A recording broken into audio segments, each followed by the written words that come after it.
कड़ी मेहनत के बाद भी आपको सफलता नहीं मिलती, तो आपको इस एक रहस्य को जानने की जरूरत है, जिससे आप कम मेहनत करके आप बड़े से बड़ा मुकाम हासिल कर सकते हैं। जो मुकाम हासिल करने के लिए एक वैदिक रहस्य को आपको जानना होगा। उस रहस्य को हम आज के इस वीडियो में कहानियों के माध्यम से आपको समझाएंगे, तो बिना देर किए चलिए उन कहानियों की शुरुआत करते हैं। पहली कहानी, मेहनत से न डरो। एक गांव में एक जवान लड़का रहता था और वो अपने आलसपन और कामचोरी के लिए मशहूर था। सभी गांववासी उसे आलसी कहकर ही पुकारते थे, क्योंकि वो पूरे दिन एक पेड़ के नीचे पड़ा रहता और लेटते लेटते वो अपने फ्यूचर के बारे में सोचता रहता और अच्छे अच्छे सपने देखता। उसके दिन ऐसे ही आलस में गुजर रहे थे। लेकिन एक दिन उस गांव में एक साधु आए, जो कि अगले 3 दिनों तक उसी गांव में ठहरने वाले थे। वो दिन भर लोगों से चंदा करते और लोगों को उपदेश देते और रात में गांव के बाहर बने मंदिर में आराम करते। वो साधु जब भी दान लाने जाते और रात को वापस आते, तो वो साधु हर बार उस जवान लड्डिचके को उसी पेड़ के नीचे लेटा हुआ पाते। साधु 2 दिनों तक ये सब देखते रहे और समझ गए कि ये लड्डिचका मानसिक आलस का गुलाम है। तीसरे दिन जब वो वापस लौट रहे थे, वो उस लड्डिचके के पास गए, जो अभी भी उसी पेड़ के नीचे लेटा हुआ था। साधु ने लड्डिचके से कहा, बेटे, मेरे पास तुम्हारे लिए एक काम है। मैं चाहता हूं कि तुम उस पहाड़ी के चोटी तक जाओ और वहां से मेरे लिए एक पंख लेकर आओ। लड्डिचके ने लेटे लेटे ही अपना सर पहाड़ी की तरफ किया और अपनी नजर उस पहाड़ी की चोटी की तरफ ले गया और उसने साधु की तरफ देखा और उपहास लेते हुए कहा, यह असंभव है। मैं उस पहाड़ी के ऊपर तक नहीं जा सकता। मैं बहुत आलसी हूं। साधु ने मुस्कुराते हुए कहा, अरे, मुझे जिस पंख की तलाश है वो इस पहाड़ी के शिखर पर भी नहीं मिलेगा। वो तो इस पहाड़ी के दूसरे तरफ एक गुम्फा के अंदर मिलेगा, जिसके लिए इस पहाड़ी के शिखर तक चढ़कर फिर नीचे उतरना होगा। लेकिन वो कोई साधारण पंख नहीं है। वो ऐसा पंख है जिसे तुमने कभी नहीं देखा होगा। वो पंख दुर्लभ लेकिन सुंदर पंख है, जो रोशनी बिखेरती है। साधु के इन बातों से उस लड्डिचके के अंदर एक्साइटमेंट बढ़ गई। उसने आज से पहले ऐसे पंख के बारे में कभी नहीं सुना था और ऐसे रोमांचक सफर के बारे में सुनकर वो अंदर ही अंदर एक्साइटमेंट से भरपूर हो गया था। इसीलिए उसने साधु के चुनौती को कबूल किया और वो पहाड़ी की तरफ चल पड़ा। लेकिन चढ़ाई बहुत लंबी और मुश्किल थी। जल्द ही लड्डिचके का शरीर थकने लगा, सांस फूलने लगी और शरीर से पसीना बहने लगा। लेकिन फिर भी उसने चलना जारी रखा। वो जैसे जैसे ऊपर और ऊपर चढ़ता गया, उसे खुशी महसूस होने लगी, जिसे उसने आज से पहले कभी महसूस नहीं किया था। आखिरकार जब वो कड़ी मेहनत और लंबे कोशिशों के बाद पहाड़ी के शिखर पर पहुंचा, तो वो पूरे तरीके से थक चुका था, लेकिन वो बहुत खुश था। उसे अंदर से आत्मसंतुष्टि का एहसास हो रहा था। उसके चेहरे पर योद्धाओं जैसी मुस्कान थी, जैसे उसने कोई युद्ध जीत लिया हो। फिर उसने पहाड़ी के शिखर से नीचे देखा। उसके सामने एक बहुत ही मनमोहक नजारा था, लेकिन असली चुनौती आगे थी, क्योंकि उसे फिर उस पहाड़ी से नीचे भी उतरना था और उस गुम्फा को भी ढूंढना था, जिसमें पंख मिलने की बात कही गई थी। नीचे उतरना बहुत ही ज्यादा मुश्किल और खतरनाक था, क्योंकि ढलान ज्यादा गहरी थी और चढ़ाई के समय लड्डिचका बहुत बार खड्डाया और गिरा भी था, तो वो डर भी उसके अंदर था। लेकिन साधु को वो पंख लाके देने के वादे की वजह से वो लगातार आगे बढ़ता रहा। काफी खोज, मुशक्कत और कड़ी मेहनत के बाद जब वो अंत में गुम्फा तक पहुंचा, तो उसने देखा कि पंख वहीं पड़ा हुआ था, जो कि ऊपर एक बड्ढी सुराख से आने वाली रोशनी की वजह से चमक रहा था। फिर उसने उस पंख को उठाया और उसकी सुंदरता को देखता ही रह गया। वो काफी देर तक पंख को ही घूरता रहा, लेकिन फिर अचानक उसे याद आया, मुझे तो अभी वापस भी जाना है। उसने खुद के तरफ देखा। वो पूरी तरह से थक चुका था और वो चिंता में पड़ गया कि वो पहाड़ में कैसे चढ़ेगा और वो साधु तक पंख कैसे पहुंचाएगा। एक पल के लिए उसने हार मानने के बारे में सोचा, लेकिन उसे वो खुशी और गर्व की भावना की याद आ गई, जो उसने पहाड़ी के शिखर पर पहुंचकर महसूस किया था। उसे एहसास हुआ कि उसके अंदर इस सफर को दोबारा पूरा करने की ताकत और मजबूती है। वो दोबारा पहाड़ी पर चढ़ने लगा।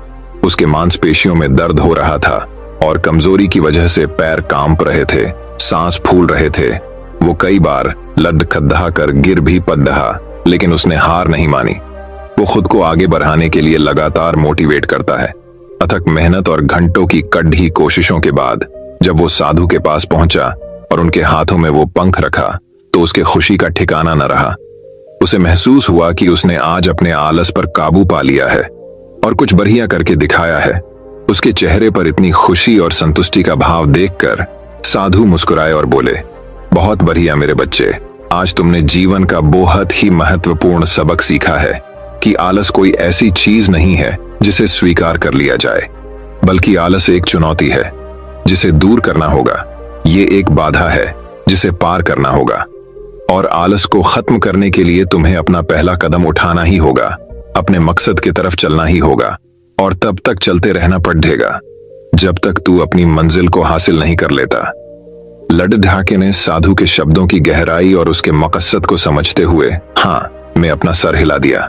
आज उसे एहसास हुआ कि वो हमेशा ही बड़ी और महान चीजें करने में काबिल था, लेकिन उसके आलस ने उसे रोक रखा था।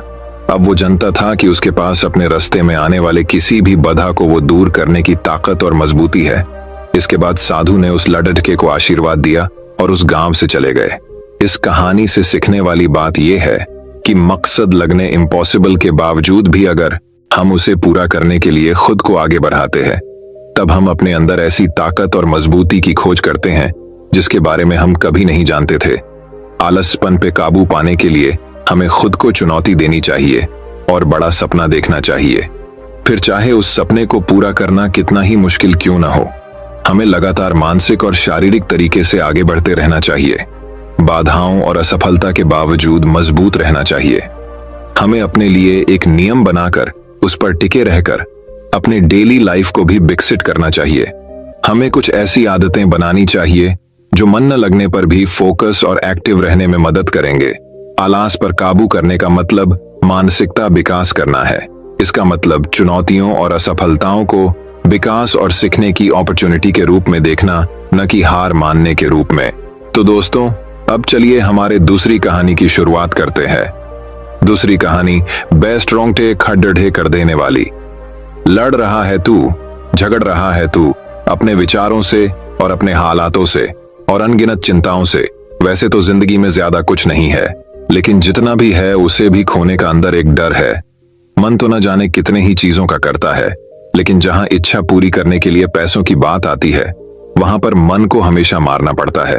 अगर घर पर कोई बीमार है तो मन करता है कि इनकी अच्छी जगह इलाज कराएं, लेकिन चाहकर भी नहीं करा पाते। कहीं शादी में जाना होता है तो पहले से चिंता होती है कि पहनेंगे क्या। अगर सेम कपड़े हर जगह पहनेंगे तो लोग क्या सोचेंगे। शर्म आती है उस समय, तकलीफ होती है दिल में जब पापा को दिन भर काम करता हुआ देखते हैं। वह खुद की इच्छा दबा लेंगे, लेकिन वह अपने पूरी कोशिश करेंगे कि जब तक जिंदा है तब तक तुम्हारी पूरी ख्वाहिशों को पूरा करें। वह भले ही पूरे साल भर 80 रुपए के स्लीपर चप्पल पहन लेंगे, अगर टूट जाएगी तो टांके लगवा देंगे, लेकिन पूरी कोशिश करते हैं कि बचपन में तुम सही चप्पल पहनो। पूरी फैमिली के मन में चिंता होती है कि महीना खत्म होने वाला है, घर का किराया भी देना है, लड़की के लिए लड़का भी देखना है और लड़के के लिए लड़की देखनी है। और हमारे हिंदुस्तान में इंसान नहीं बल्कि उसकी हैसियत देखी जाती है। लोग आपसे पूछेंगे कि आप कितना कमा लेते हो, ताकि वह लोग ये डिसाइड कर पाए कि आपको कितनी इज्जत देनी है। महंगाई दिन ब दिन बढ़ रही है, लेकिन आपकी कमाई नहीं बढ़ पा रही। खर्च बढ़ रहे हैं, लेकिन आपकी आमदनी नहीं बढ़ पा रही है। सिर्फ अठन्नी है, लेकिन खर्च रूपों में हो रहे हैं। हालत दिन ब दिन बदतर होते जा रहे हैं। यही समझ नहीं आ रहा है कि करूं क्या, जिंदगी में क्या करूंगा, पता नहीं क्या बनूंगा, यह भी पता नहीं। और क्या पता आपके माता पिता संघर्ष करते करते ही दुनिया को अलविदा कह दे। क्या पता आपका लाइफ पार्टनर ही आपको छोड़ दे क्योंकि आपका फ्यूचर सिक्योर नहीं है। क्या पता आपको इससे भी बुरे दिन देखना पड़े। माँ बाप ने उनके जिंदगी में थोड़े से पैसे कमाए, वह भी आपके ही एजुकेशन के लिए लगा दिए, बाहर आपको पढ़ने भेजो, इस विश्वास के साथ कि कुछ करेगा, ये कुछ तो बनेगा। हर परिवार में ऐसा कोई एक होता है जो परिवार के गरीब की रेखाओं को तोड़कर पूरे परिवार को अमीर बना देता है। आपकी माँ बाप आपको वैसा इंसान देखना चाहते हैं, लेकिन आपके अंदर ये डर है कि आप कुछ कर भी पाओगे या कुछ नहीं कर पाओगे। अपने माँ बाप की उम्मीद पर खड़ा उतर पाओगे या नहीं उतर पाओगे। आपकी उम्र हो रही है और फिर भी आप मुफ्त की रोटियां तोड़ रहे हो, और रोटियां तोड़ने में भी शर्म आ रही है। कर रहे हो ना मेरे हर बात से रिलेट, और न जाने ऐसी इतने ही मुश्किलें हैं जिसे मैं जिक्र ही नहीं किया। तो क्या करें इस समय। मुझे तो दुख उसे वक्त होता है जब इन हालातों में मैं लोगों को देखता हूं, लेकिन ऐसे हालातों में रहने के बावजूद भी लोगों का खून नहीं खोलता, आवारा की तरह घूमते रहते हैं दिन भर। क्या आपको पता है कि ऐसे लोग कभी अमीर क्यों नहीं बन पाते? ये बातें कैसी करते हैं कि कल मैंने पिलाई थी, आज तू पीला, आज पीने का बंदोबस्त मैं कर देता हूं लेकिन चिकन तू खिलाएगा। क्या आपने कभी ऐसे लोगों को यह बात करते हुए देखा है कि मेरा यह सपना है और मेरी ये ड्रीम है कि मैं इसको पूरा करना चाहता हूं, मैं एक बार साल में ये अचीव कर लूंगा और मैं ये कर रहा हूं, मैं वह कर रहा हूं? क्या आपने उनको कभी ऐसी बातें करते हुए देखा है? अगर उनके बात का लेवल ही ऐसा होगा और उनकी संगत ही ऐसी होगी तो ये आगे कैसे बढ़ेंगे? वह कभी भी अमीरी के बारे में और अपने सपने के बारे में, इन सब के बारे में बात ही नहीं करते। इसीलिए उनके पास कभी भी अमीरी आती ही नहीं है। तुम्हें हक नहीं है अपने हालात को दोस्त देने का, क्योंकि तुम 7 से 8 घंटे रोजाना फोन चला रहे हो। घर वालों की इज्जत ना करके तुम अपनी गर्लफ्रेंड पर दुनिया भर के सारे प्यार लुटा दे रहे हो। मैं तो कहता हूं कि तुम बहुत लकी हो अगर तुम एक गरीब परिवार में जन्म लिए हो, क्योंकि ऊपर वाला सिर्फ गरीब लोगों को ही अमीर बनने का मौका देता है। मैं शुक्रगुजार हूं अपने खुदा का जो मैं एक लोअर मिडिल क्लास फैमिली में पैदा हुआ हूं। मेरे पास खोने को कम और पाने को बहुत कुछ बाकी है। मेरे हालात बदलने के लिए खुदा ने मुझे 2 चीज दी थी, एक मेरा शरीर और दूसरा मेरा दिमाग, और ये दोनों ही चीज काफी हैं मेरी जिंदगी को बदलने के लिए। लेकिन मैंने अपने हालातों को नहीं दिया दोष। मैंने अपनी जिंदगी में सिर्फ बढ़ाया जोश, मेहनत हर दिन किया, संघर्ष हर दिन किया, और वह सारी चीजें देखी जो एक लोअर मिडिल क्लास वाला देखता है। मैं एक स्लीपर चप्पल को साल भर पहन लूंगा, लेकिन उधार लेकर एक नई चप्पल नहीं लेकर आऊंगा। और मन में एक उम्मीद थी और अटल विश्वास था कि मैं कर सकता हूं, मैं करूंगा और मैं करके ही रहूंगा। और अटल विश्वास के ताकत को दुनिया की कोई भी ताकत नहीं रोक सकती। पता करो वह चीजें जो तुम्हें आगे बढ़ने से रोक रहे हैं, उन सब चीजों को आज ही के आज अपनी जिंदगी से निकाल दो, खत्म कर दो। तू गम के अंधेरों में से बाहर निकल और कर्मों का तूफान पैदा कर, और मेहनत हर दिन कर और संघर्ष हर दिन कर, और खुद पर विश्वास रख के मैं कर सकता हूं और मैं यह करूंगा। और अगर कर्म करने के बाद भी अगर कर्म का फल ना मिले तो सब्र रख। जिंदगी नीचे गिरा है तो फिर ऊपर उठ और परेशानियों को खींच के एक तमाचा मार और बोल उसे, तू मुझे कब तक रोकेगी? कब तक तुम मुझसे मेरा हक का छीनोगे? एक दिन ऐसा आएगा जब परेशानियों को तुम्हारे आगे झुकना होगा और हार मानना होगा। परेशानियां भी झुकता है, बस झुकाने वाला चाहिए। एक दिन दुनिया में तुम्हारा नाम का भी शोर होगा, एक दिन दुनिया में तुम्हारा भी डंका बजेगा, और एक दिन ऐसा भी आएगा कि तुम्हारा वक्त नहीं तुम्हारा दौर आएगा। तो दोस्तों, अब चलिए हमारी तीसरी कहानी की शुरुआत करते हैं। तीसरी कहानी। एक समय की बात है कि एक गांव में एक किसान रहता था जिसके पास एक गधा था, और वह गधा काफी बूढ़ा हो चुका था और वह अपने मालिक के लिए उतना काम नहीं कर पाता था। लेकिन वह गधा जंगल में घास खा रहा था, तभी वह एक बड़े से गड्ढे में गिर जाता है। वो जो गड्ढा बहुत बड़ा और गहरा था। उस गधे ने गड्ढे से निकलने की बहुत कोशिश की, वह लगातार जंप करता रहा, लेकिन वह गड्ढे से बाहर नहीं निकल पाया। गधा यह देखकर डर गया और जोर जोर से चिल्लाने लगा। फिर लगभग 1 घंटे के बाद उसे किसका पड़ोसी वहां से गुजर रहा था, तभी उसे गधे की जोर जोर से चिल्लाने की आवाज आई। पड़ोसी वहां से गुजर रहा था, तभी उसे गधे की जोर जोर से चिल्लाने की आवाज आई, और वो उस बड़े से गड्ढे के पास गया और उसके अंदर देखा। जैसी ही उसने उस गड्ढे में उस किसान के गधे को दिखा, तू तुरंत गांव गया और उस किसान को इस बारे में बताया। जैसे ही उस किसान को अपने गधे की बात पता चली, वह और उसके गांव वाले उसे गधे को बचाने के लिए उसे गड्ढे के पास पहुंचे। किसान ने गड्ढे के अंदर देखा तो उसको अपना गधा दिखा जो बेबस था और अपने मालिक को देख रहा था। उस किसान ने और बाकी लोगों ने बहुत कोशिश की उस गधे को बाहर निकालने की, लेकिन कोई भी उसे बाहर नहीं निकाल पाया। उन सब लोगों ने हर तरीका अपना कर देख लिया, लेकिन वह गधा बाहर नहीं निकल पाया। यह देखकर वह किसान बहुत उदास हो गया। बहुत कोशिश करने के बाद भी वह सब मिलकर उस गधे को बाहर नहीं निकाल पाए। तभी उससे किसान ने सोचा कि यह गधा तो बहुत बूढ़ा हो गया है, और फिर किसान और बाकी लोगों ने उस गड्ढे को वहीं दफना कर देने का सोचा। सभी लोगों ने उस गड्ढे के अंदर मिट्टी डालना शुरू किया, और तभी वह गधा समझ गया कि मेरे साथ क्या हो रहा है। इस बात से वह बहुत उदास हो गया। वह पहले ही इतनी प्रॉब्लम में था और उसका मालिक उसे जिंदा दफनाना चाहता था। यह सोचकर वह जोर जोर से चिल्लाने लगा, लेकिन वह लोग उसे पर मिट्टी डालते रहे।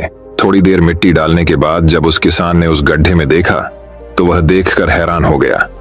उसने देखा कि जब वह सारे लोग उस गड्ढे के ऊपर मिट्टी डाल रहे थे तो वो गधा अपनी पीठ को शेक हिला कर रहा था और मिट्टी को नीचे गिराकर उस पर खड़ा हो जा रहा था।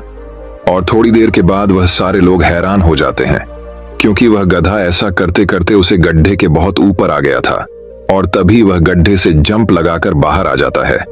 अगर हम अपनी लाइफ में झांक कर देखें तो हमें पता चलेगा कि हम अपनी जिंदगी में कई बाधाओं का सामना करते हैं और तब हमें यह समझ नहीं आता है कि अब हमें क्या करना चाहिए।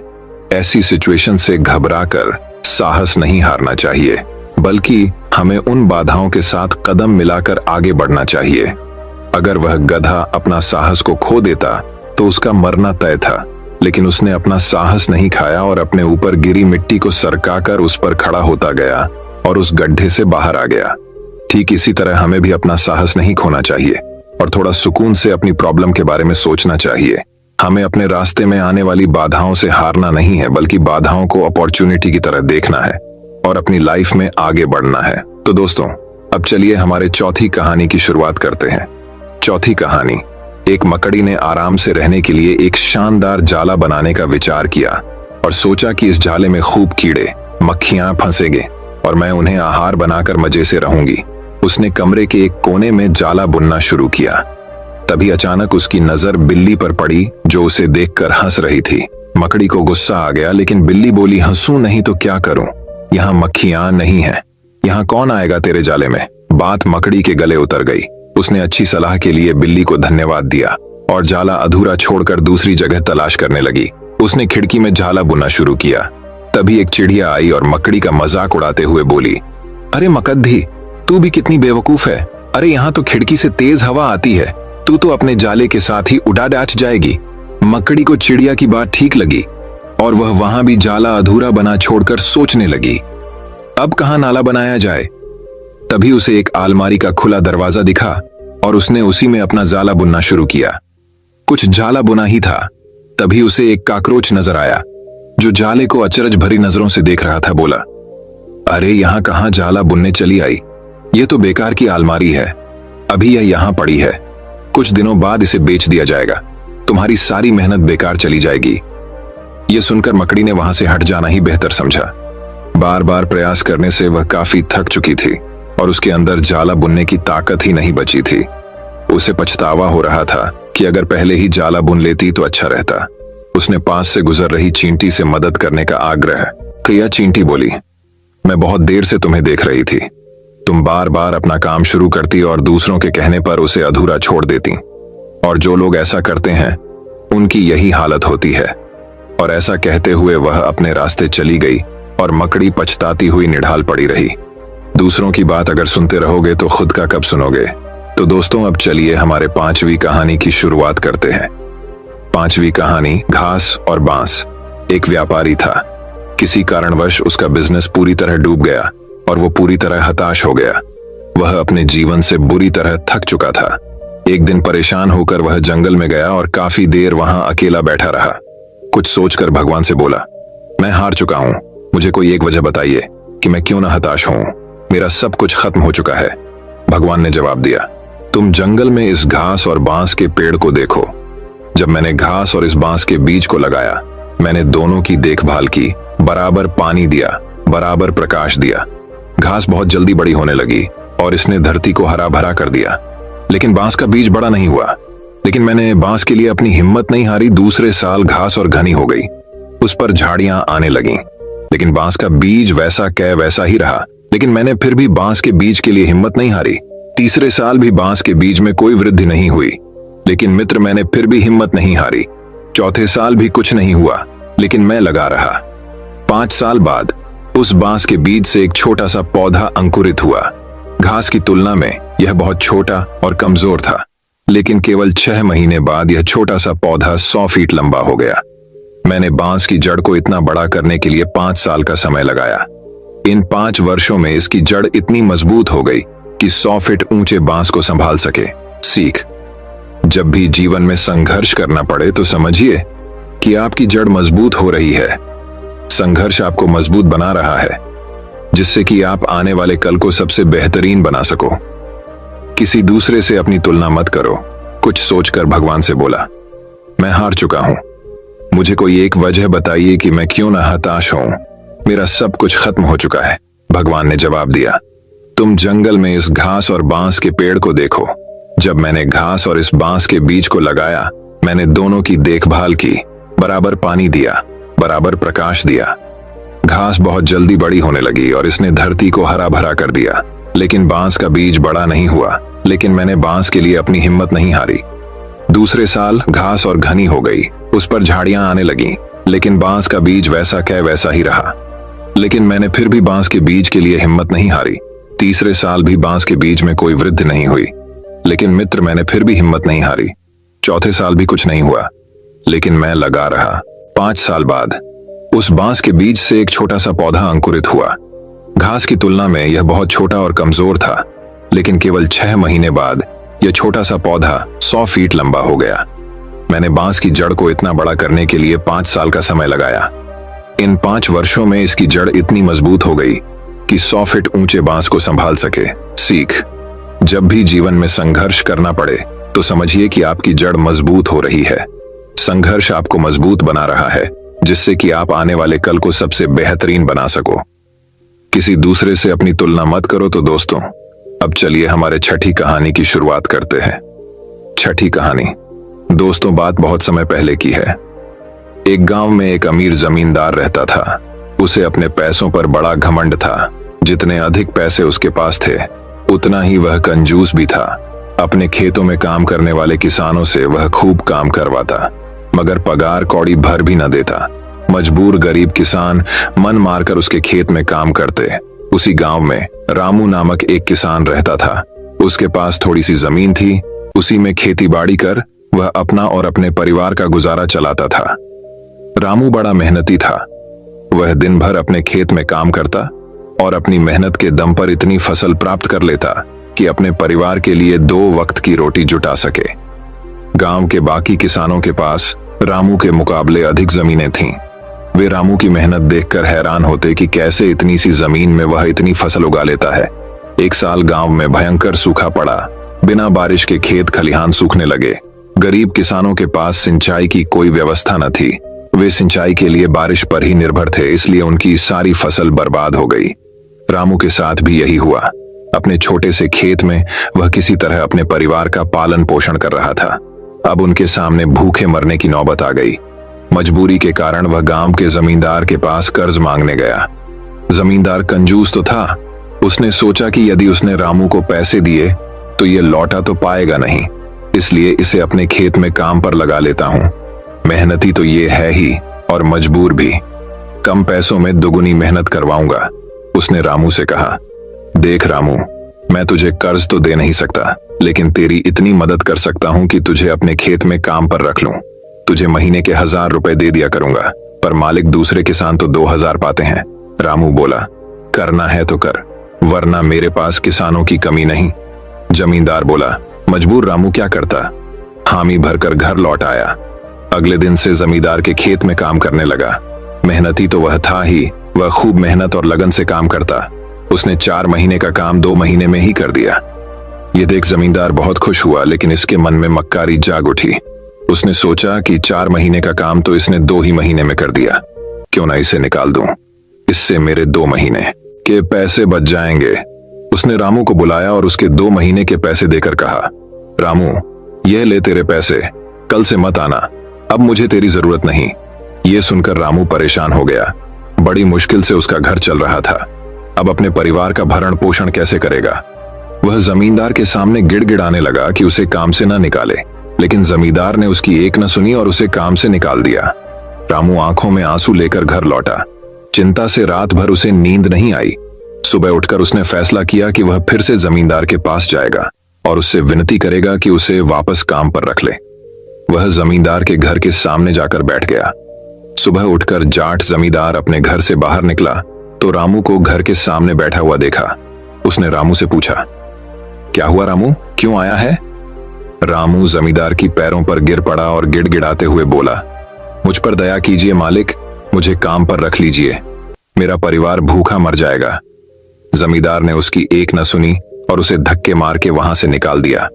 रामू उस समय तो वहां से चला गया, लेकिन अगली सुबह फिर सेठ के घर के सामने जाकर बैठ गया। जमींदार ने उसे फिर बुरा भला कहकर भगा दिया। अब से रोज यही क्रम चलने लगा। रामू रोज जमींदार के घर के सामने जाकर बैठ जाता और जमींदार उसे भगा देता। पूरे गांव में इस बात की चर्चा होने लगी। सब जमींदार को भला बुरा कहने लगे। तंग आकर जमींदार ने सोचा कि क्यों ना कुछ दिन परिवार सहित दूसरे गांव चला जाऊं। मुझे घर पर ना देखकर रामू यहां आना बंद कर देगा। अगले दिन वह परिवार सहित दूसरे गांव अपने रिश्तेदार के घर चला गया। 10-15 दिन रिश्तेदार के घर रहने के बाद जब वह अपने घर लौटा तो रामू को अपने घर के सामने बैठा नहीं पाया। वह मन ही मन खुश हुआ कि चलो उससे पीछा छूटा, लेकिन वह चकित भी हुआ कि आखिर रामू ने आना बंद क्यों कर दिया। उसने गांव वालों को बुलाकर पूछा तो पता चला कि रामू घायल है और अपने घर पर पड़ा हुआ है। जमींदार ने पूछा, क्या हुआ उसे? एक जमींदार ने कहा, मालिक, आप जब दूसरे गांव चले गए थे तब भी रामू आपके घर के सामने बैठा रहता था। एक दिन आपका खाली घर देखकर कुछ चोर चोरी करने के इरादे से आपके घर में घुसे, लेकिन वे रामू की नजर में आ गए। रामू अपनी जान की परवाह न कर उनसे उलझ गया और उन्हें भगा दिया। उनके बीच हुई हाथ पाई के कारण रामू घायल हो गया। ये जानकर जमींदार को खुद पर शर्म आने लगी कि उसने रामू के साथ कितना बुरा किया, लेकिन इसके बाद भी रामू उसके घर चोरी होने से बचाने के लिए चोरों से उलझ गया। वह पछताने लगा। उसने रामू के घर जाने का फैसला किया। वह रामू के घर पहुंचा तो देखा कि रामू बड़ी दयनीय अवस्था में चारपाई पर पड़ा हुआ है। उसके बच्चे भूख से बिलख रहे हैं। ये देख जमींदार का दिल भर आया। उसने रामू से अपने किए की माफी मांगी, उसका इलाज करवाया और ठीक होने के बाद अच्छी पगार के साथ उसे फिर से काम पर रख लिया। दोस्तों, यह कहानी हमें यह शिक्षा प्रदान करती है कि कभी किसी के साथ बेईमानी नहीं करनी चाहिए। सदा जरूरतमंदों की सहायता करनी चाहिए और अपना काम ईमानदारी से करना चाहिए। तो दोस्तों, अब चलिए हमारी 7वीं कहानी की शुरुआत करते हैं। 7वीं कहानी। अब 7वीं कहानी कुछ इस प्रकार शुरू होती है। एक राजा के पास एक सुंदर घोड़ी थी।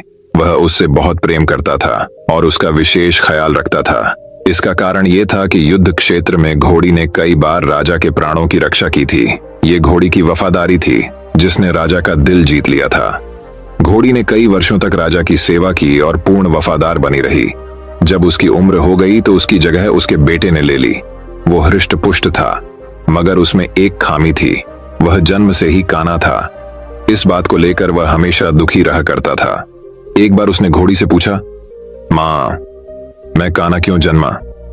घोड़ी ने बताया, बेटा, जब तू मेरे गर्भ में था उस समय एक दिन राजा मेरी सवारी कर रहा था और मेरे कदम लड़खड़ा जाने पर आवेश में आकर उसने मुझे एक चाबुक मार दिया था। शायद यही कारण है कि तू काना जन्मा। ये सुनकर काने घोड़े का मन राजा के प्रति क्रोध से भर उठा। वह बोला, मां, राजा ने मुझे जीवन भर का दुख दिया है, मैं उससे इसका प्रतिशोध लूंगा। घोड़ी ने समझाया, नहीं बेटा, राजा हमारा पालक है, उसके प्रति प्रतिशोध की भावना अपने हृदय में मत ला। क्षणिक आवेग में उसे क्रोध आ गया और वह स्वयं पर नियंत्रण नहीं रख पाया।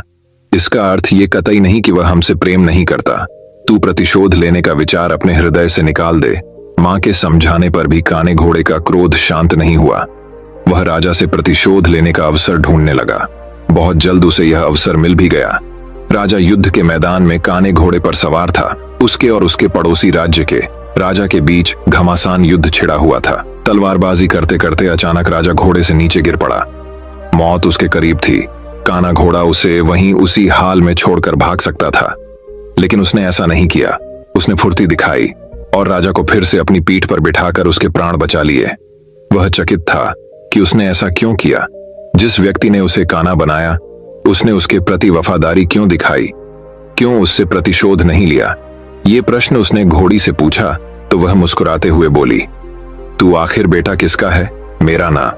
मेरी छत्र छाया में तू पला बड़ा है। जो संस्कार मैंने तुझे दिए हैं वे तेरी रग रग में रच बस गए हैं।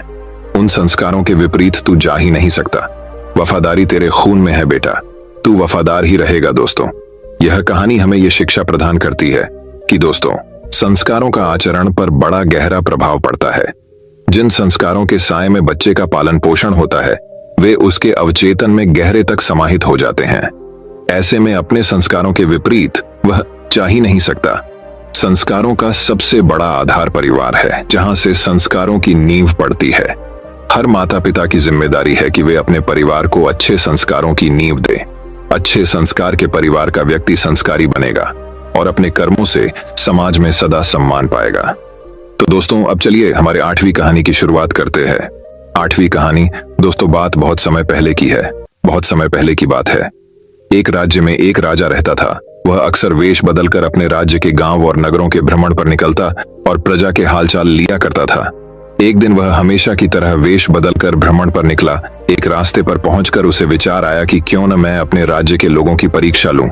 आखिर मुझे भी तो पता चले कि मेरे राज्य की प्रजा के चरित्र का पता चले। उसने एक रास्ते के किनारे पड़ा एक बड़ा सा पत्थर रास्ते के बीचों बीच ढकेल दिया। रास्ते के बीचों बीच आ जाने की वजह से पत्थर ने आधा रास्ता घेर लिया था। वह रास्ते पर अवरोध की तरह था। राजा पेड़ के पीछे छुप गया और देखने लगा कि कौन उस रास्ते के पत्थर को हटाता है। कई लोग उस रास्ते से गुजरे और रास्ते पर पड़े पत्थर को देखकर अपनी असुविधा जताने लगे। वे राजा की बुराइयां करते कि उसे प्रजा की परेशानियों का ध्यान नहीं है।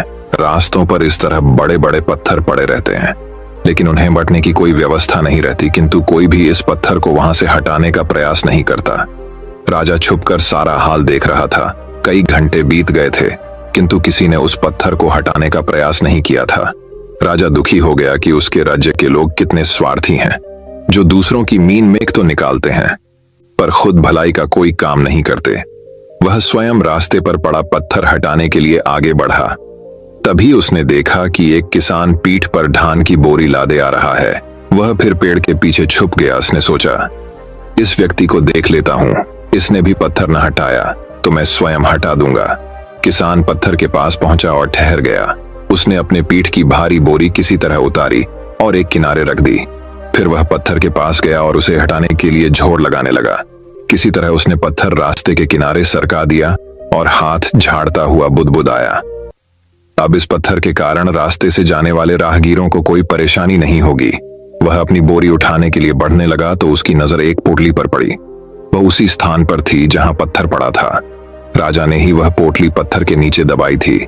उसके साथ एक पत्र भी था। किसान ने पत्र पढ़ा। उसमें लिखा था, ये पोटली राज्य के राजा की तरफ से रास्ते का पत्थर हटाने वाले व्यक्ति का पुरस्कार है। किसान ने पोटली खोली। उसके सोने के सिक्के थे।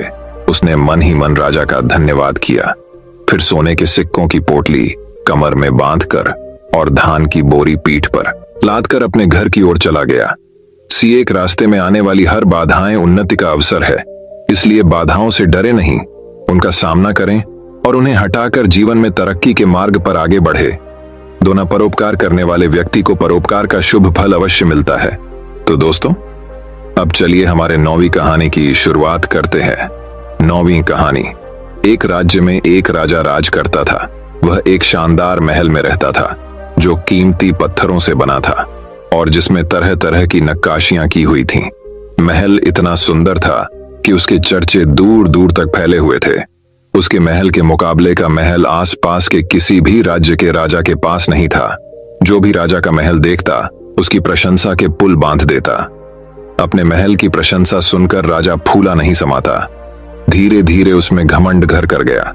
जो भी उसके महल में आता, वह अपेक्षा करता कि उसके महल की प्रशंसा करे।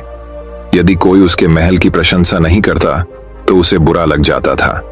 एक बार एक साधु उसके दरबार में या साधु से शास्त्र ज्ञान लेने के बाद राजा ने उससे कहा, गुरुवर, आज की रात आप यहीं ठहरे, मैं आपके रुकने की व्यवस्था करवाता हूं। साधु ने स्वीकृति देते हुए उत्तर दिया, राजन, इस सराय में मैं अवश्य ठहरूंगा। अपने महल को सराय कहे जाने पर राजा के अहंकार को चोट लगी। वह आग बबूला होकर बोला, गुरुवर, आप इस महल को सराय कह इसका अपमान कर रहे हैं। ऐसा महल दूर दूर तक ढूंढने पर भी आपको नहीं मिलेगा। यहाँ ठहरना आपका सौभाग्य होगा, अन्यथा दर दर भटकने वाले साधु के भाग्य में तो एक टूटी फूटी कुटिया भी नहीं होती। कृपया आप अपने शब्द वापस लीजिए। साधु मुस्कुराते हुए बोला, राजन, जो सत्य है मैंने वही कहा, भी मैं अपने शब्द वापस नहीं लूंगा। ये मेरी दृष्टि में एक सराय ही है। यदि ऐसा है तो सिद्ध करके दिखाइए। राजा ने साधु को चुनौती दी। ठीक है, मेरे एक प्रश्न का उत्तर दो। साधु ने कहा, पूछिए, आपसे पहले ये महल किसका था? मेरे पिताश्री का, उसके पहले उनके पिताश्री अर्थात मेरे दादाश्री का, उसके पहले उनके पिताश्री। इस महल का इतिहास बहुत पुराना है, राजा ने बताया। साधु ने कहा, आपकी बात ही सिद्ध करती है राजन कि ये महल एक सराय है जिसमें आपकी पीढ़ियां रहती आ रही हैं। आपके दादाश्री भी रहे, उसके बाद आपके पिताश्री, फिर उन्हें इसे छोड़कर जाना पड़ा। ठीक वैसे ही जैसे सराय में कुछ दिन रहने के बाद उसे छोड़कर जाना पड़ता है, आप भी एक दिन इस सराय को छोड़कर चले जाएंगे, तो फिर इसका इतना घमंड क्यों? साधु की बात सुनकर राजा बहुत प्रभावित हुआ। उसकी आंखों पर पड़ा घमंड का पर्दा उठ गया। वह हाथ जोड़कर साधु से बोला, गुरुवर, आपने आज सत्य से मेरा सामना करवाया।